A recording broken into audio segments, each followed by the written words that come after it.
Good morning, channel friends. Hello. Today we have come to a beauty center in Turin to create a wall that is different from the usual. Here, we will dare. In fact, I agreed to do this wall for the simple reason that Sabina wants something important and impactful. She doesn't want the classic wall with something modern. No, we will use gold. We will use textured effects. We will use some stencils to create a part of the wall that is a bit older, and we will work on multiple layers of color. We will, of course, use magic wall mixed with textured pastes and textured powder. We hope to finish it in one day because we are on a tight schedule. Tick-tack.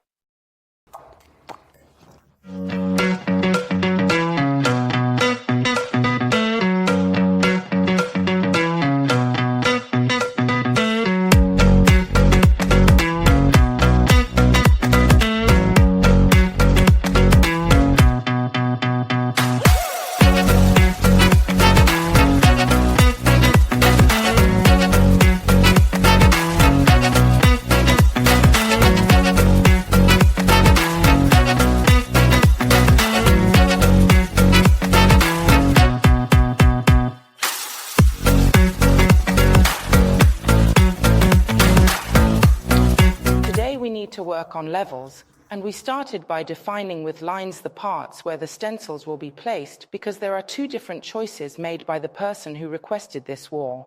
There will also be parts where there will be textured effects and work with gold leaf. It is important to understand immediately where to place what, so pay attention because if you don't have clear ideas, you will end up overlapping everything. This can be tiring, and at some point, you won't understand where one technique ends and the other begins. To help us, we have made sure that there are well-defined areas, this part in the upper section, where the eye falls, this part that comes from the right up to the bottom to create a more imposing stencil section, and then a final part here. Also, because the golden part will be pronounced, we were asked for color and brightness. So, we always start by clearly defining where the texture is. That is a bit more vintage because for us the stencil that comes out of the wall is the part of the ancient peeling, while the gold is the modern textured part, and it should be seen as a clear distinction. So now, I start with the colored textured paste and we start with the stencil. We start by preparing the base of the textured paste, obviously using Materic Cream. I put it in this tray, the classic tray I use with the roller, because I want to slightly extend it with the wall. This is not essential, but it gives you those extra 3 minutes and limits drying, which is not to be underestimated when it is very hot like this summer. So now I empty the whole jar of Materic Cream into my tray. I won't use a lot, but for a wall, we will use almost the entire jar. In this way, I have it all diluted immediately. I already added the wall and I'm all set. There you go. And here we go. Now let's add a bit of magic wall.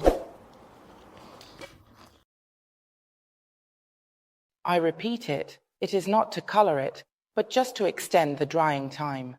So, you should add about 2 tablespoons. Nothing more. The Rocher, of course, this nice light hazelnut color, will then also be used to mix the base tone, which we will use shortly. I mix it well with a spatula and create my mousse. Be careful not to apply too much color because we are working on a wall, which means that if we make the paste too liquid, we won't be able to spread it vertically. So, be careful. The wall is used to extend the drying times, but it shouldn't make the paste liquid. Okay, this is our test because on a large wall, you also need to understand how to mix the two things. Sabina wanted this type of mandala, and for me, this type of mandala had to find a connection with the other stencil that she liked. So, I decided to use the tip of the mandala to connect it to the tip of the stencil that we are using to do this work on the wall. We have reconnected the stencil several times to create this peeling effect, this vintage, actually ancient stain, which will create a peeling effect on the wall. There will therefore be flashes of gold, flashes of textured effects, and the peeling of the old wall. However, it wasn't easy to figure out how, so carefully follow the steps I'm about to show you because we will replicate the same thing here and there. Emma is already waiting for me. We have chosen to start from this corner, as you can see, by drawing. We start from the tip of the stencil and, conceptually, we move forward following the sinuous shape of the stencil. Then, of course, it will also be repeated. For the other wall, I used very little textured paste and, believe it or not, I am still on the first jar. I will probably be able to do the entire part with just one jar. So, please, don't think that the cost of making such a wall is that high, because it isn't. Here I pay a bit more attention, and I carefully follow the shape of this. Beautiful stencil. I like that there is this sinuosity, and obviously we go to the upper part and we also do this part, right? When we do this type of work, we always keep a damp cloth nearby, because if we accidentally dirty a part of the wall that we don't like or the side part of the wall, we can easily clean it immediately after removing the stencil to avoid having something noticeable. Here, Emma, I would suggest having something that's not too sharp. Yes, absolutely. Jagged, so that we can then join the stencil and reproduce it in this way. Here I want to do it this way because otherwise it would look natural, so a little touch of the stencil and I leave it. Et voilà. Shall we remove the stencil? Yes. Hold it. Make sure your hand is very steady. I'll take care of this side. Go ahead, remove it. Here we go. The first part is coming off. It almost looks like a silk veil, a drapery on the wall. Of course, I keep my cloth close by, and if there is anything that I don't like, I remove them. Like here, I smudged it. I'll remove it immediately, as long as it's wet. And here too, I'll remove the paint from the corner. Remember that there will be more work, there will be coloring, but this way I have done a really nice, clean job. Now I will dry it with the hairdryer and add it so that I can continue with the work. The stencil has been repositioned. It is a very particular stencil, so don't expect to be able to reposition it everywhere. The important thing is that it repositions in the places where you need it, so here, here, and here. Now I reload my spatula, and remember, I am still using the first jar of textured paste. I haven't added anything more, so think about the very high performance. And I continue with my reinterpretation of the stencil. Now we have decided to start from here and continue in the sinuous part, because we like to almost create a new design by using this particular stencil. Let's also make it a bit sinuous here, but it will also be slightly sharp to then create a new drapery on the wall. Emma, shall we do it all here? Let's try to follow it. Yes, let's follow the edge. Not everything, perhaps, because we like it to be worked on, et voilà. Here too, obviously, we clean and try to be smooth to optimize costs. And above all, nothing is wasted. Wasting is always a shame. Here, Emma, I will apply it like this, a little sinuous. Okay, and here too. Now let's reposition again. What do you think? Here I widen it a little bit more because I like it a bit sharper here as well. Here too, and here too.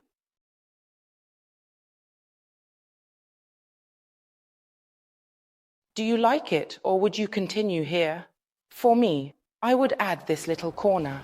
Shall we do it? Okay. Always try to define where you want to go first and then do it, because if you create borders, you avoid smudging where you don't want to. Here we go. See, et voilà. What do you say? Do you want to step away? Let's say that always having someone close by who helps you see from afar as well as up close is a great help because it prevents you from making mistakes. Let's remove the tape here as well. Hold it steady from the top, please, because the wall is curved. And here is our continuation. Now we will definitely add a third one, right? In this part of the wall, I start by placing a piece of the mandala, which we will obviously join to the rest of the stencil later, but it needs to be inserted. So, still using my textured paste from before, because today it is performing really well, and I also do the mandala. But how would you do it? Nice and precise up to the edge, to the bottom, right?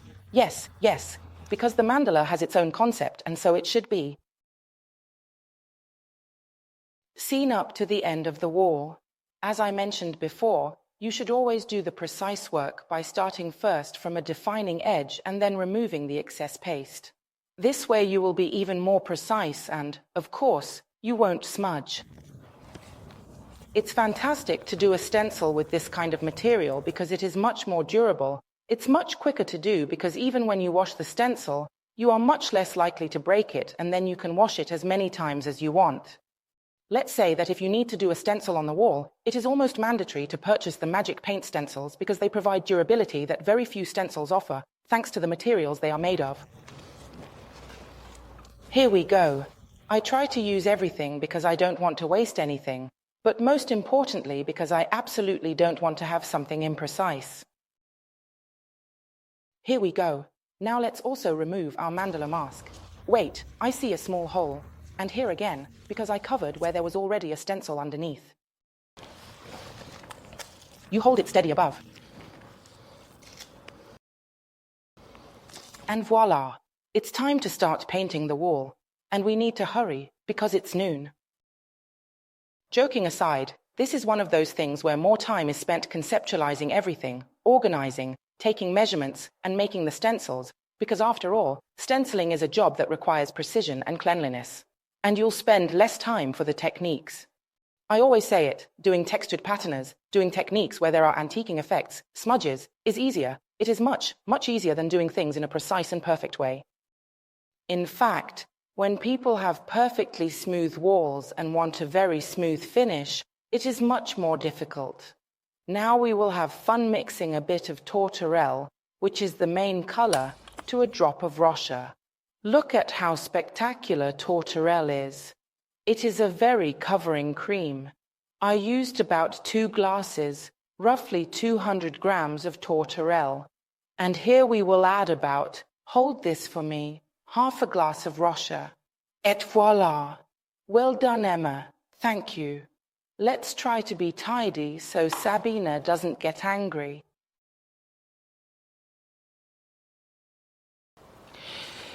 I now have this mixture slightly lightened because I want the wall to have a base that is not too dark. And that it blends very well with gold, which will be the protagonist.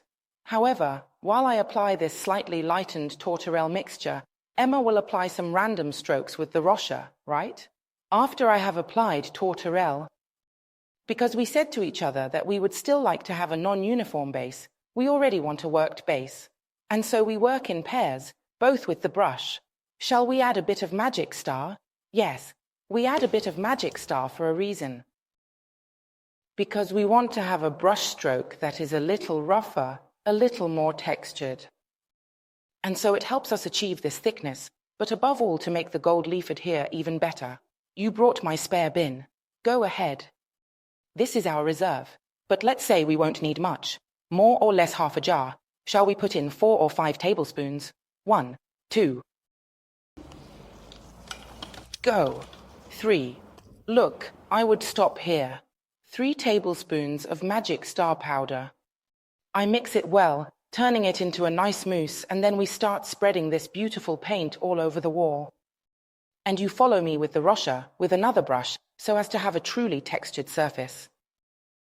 I obviously apply it using a rough brush stroke, a very inconsistent one, also covering our stencil, which is being beautifully highlighted, and when I have done my brush stroke, Emma will go over it with the Rocher. Let's say that here it won't be necessary to apply a second coat everywhere, right, Emma? Actually, let's wait a little while for it to dry, and then you go over it with the Rocher, and we would like to have almost the final coverage with 1 coat. Look, apart from a few small spots, 1 coat is enough to cover 100%, so we continue over the whole surface, spreading the paint with this very uneven brush stroke.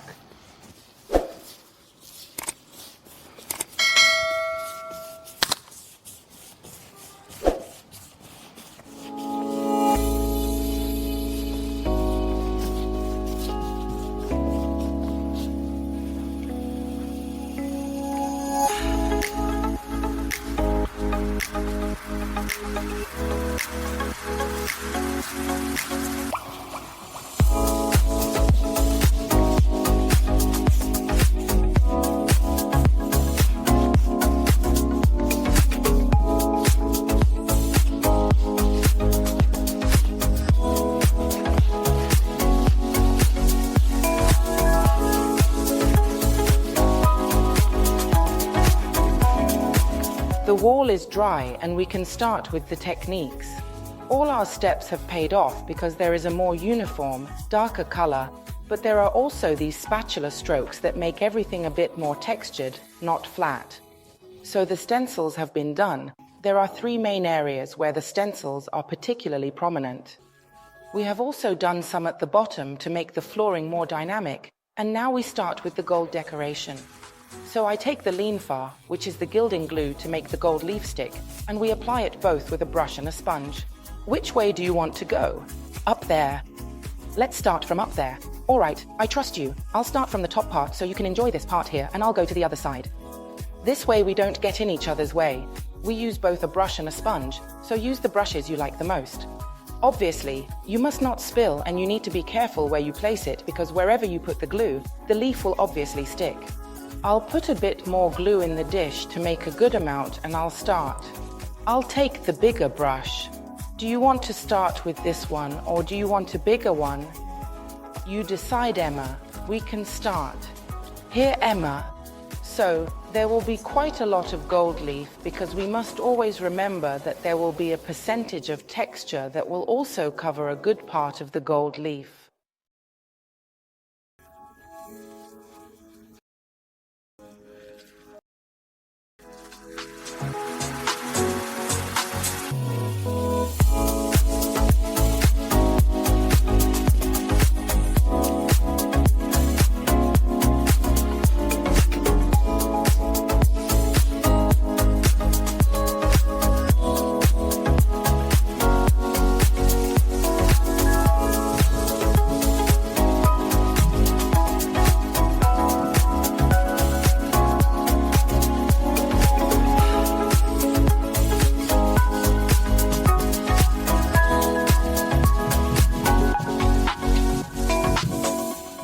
Now we apply Reminder, the magic paint gold leaf, with the decal. The decal is that magic glue that keeps the gold leaf from flying away. See how easy it is to apply and nothing is wasted. So now I pay attention, go to the center where I put the glue, and make all the sheets adhere. So I start from here because obviously the glue has become transparent, which means it is ready to receive its gold leaf. Obviously, when the glue becomes transparent, means it is ready. And voila, you can see that the leaf stays attached where I put the glue. Here it is. Without any kind of waste. Everything that sticks is because there is glue underneath. So let's continue. We will use quite a lot because obviously it is a wall, but it will be very, very fun. The effect will be spectacular. There is no waste at all. I use a brush to help the leaf adhere better, as you can see, and I am not afraid of wasting anything because, look, it sticks only where there is glue and where there isn't, I can even take the sheet and move it. Voila, I place it in other spots.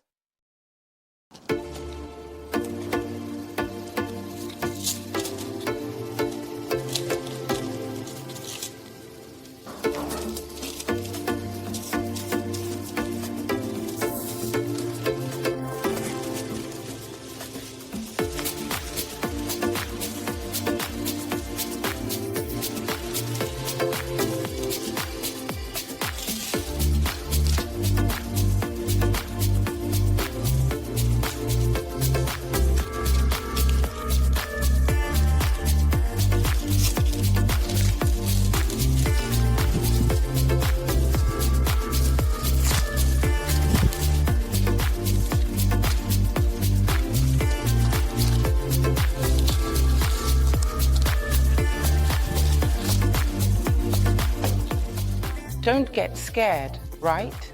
Because surely this huge spotted golden elephant is a bit too much, but it's part of the process, right? You have to be ugly to then become beautiful. So, I take the Materic Cream. I only used 1.5 jars to do all the previous stencil work, so I still have plenty of Materic Cream available compared to what I brought here to the site. I start by using half a jar because I do a bit at a time. Firstly, because we definitely want to apply different shades of textured paste, and secondly, so it doesn't dry out while I'm using it. Here too, we should color it as we did before. So here too, we will add some Tortorelle because it needs to blend, picking up the part of the underlying wall. But we will also add a drop of dark sand because I want to slightly tone down this yellow provided by the gold part. It is normal. However, a bit of dark sand adds a touch of modernity. Now we start, then we clean the jar well. We put a few tablespoons of Tortorelle again, definitely at least one. I start mixing the cream to create the right color. For sure the Materic Cream is white. It already lightens a lot. Emma, go ahead with the dark sand.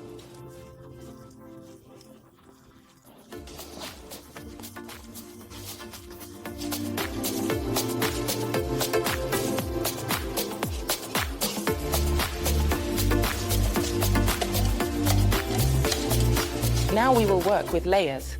Our paste is still a little dark because we put in some Tortorelle and dark sand to make it very close to the base. Obviously, as you can see, this is the first coat.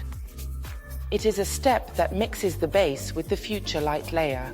So, I take the trowel and the sponge, we start troweling everything, but there will still be a second step in some areas to blend even more. So, I dip the sponge into the tray, in the textured paste, go where I need, and start creating the first layer. Now I take the spatula,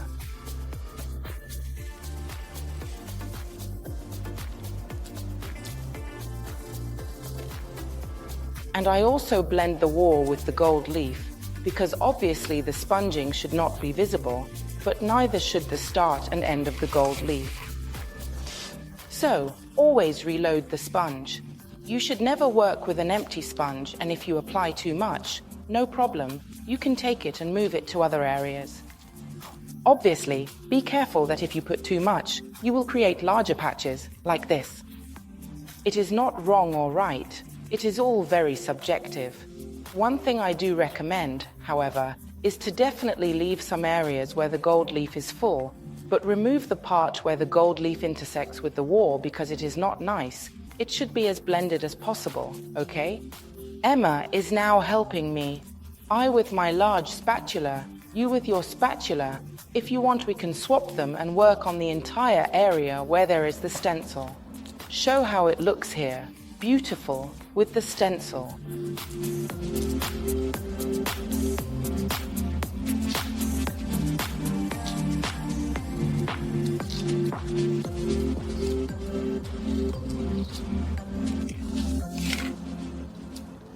Obviously, it can't end like this. We absolutely need a second intermediate color that provides depth both to our work and to the golden part and also adds more light.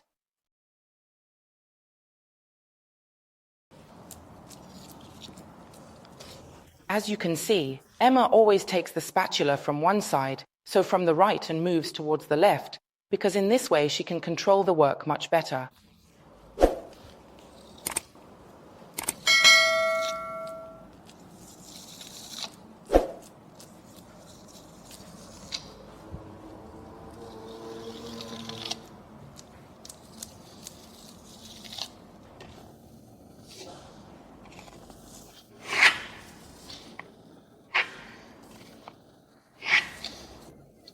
As it dries, it will take on different shades. You can already see here the dried part, and this is the wet one. We will then apply a second coat with an even lighter textured color, and it will change again.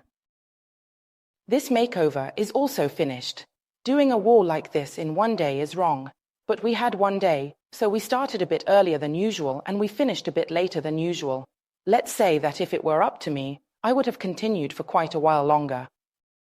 However, when you make a wall like this, you need to have someone nearby who tells you to stop, because otherwise, the more you look at it, the more you would add gold, brightness, glazes, and so on, you would never finish. The important thing is that you pay attention to the floors you have at home and the brightness, the spotlights, the lights, the chandeliers, and the light that reflects on a wall like this.